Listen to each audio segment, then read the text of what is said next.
नमस्ते आचार्यजी. माझा प्रश्न असा आहे की आपण का शिकलं पाहिजे?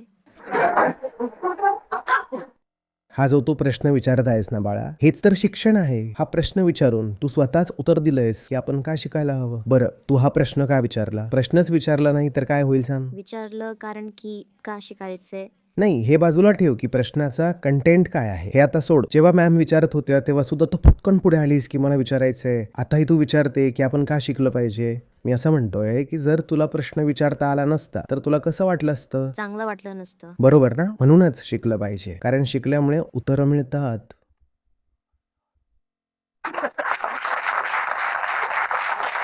तुमचे जेवढे काही प्रश्न आहेत त्या सर्वांची उत्तरं तुम्हाला शिक्षणातूनच मिळतील. आपण जन्माला येतो तेव्हा आपल्या मनात खूप गोष्टी असतात, प्रश्न उभे राहतात आणि लहान मुलांच्या मनात तर खूप सारे प्रश्न असायलाच हवेत. सांगा, त्या प्रश्नांची उत्तरं कशी मिळतील जर तुम्ही वाचलंच नाही तर? शिकल्यावरच मिळतील. शिकूनच ती उत्तरं मिळतील. आता असं समज की मी सुद्धा तुझ्या समोर पुस्तकच आहे. तू पुस्तकाकडे येऊन काय केलंस? प्रश्न विचारलास आणि पुस्तकाने तुला काय दिलं? उत्तर. उत्तर. मग उत्तर तर शिकूनच मिळतील ना. म्हणून शिकलं पाहिजे. ठीक आहे. Thank you sir.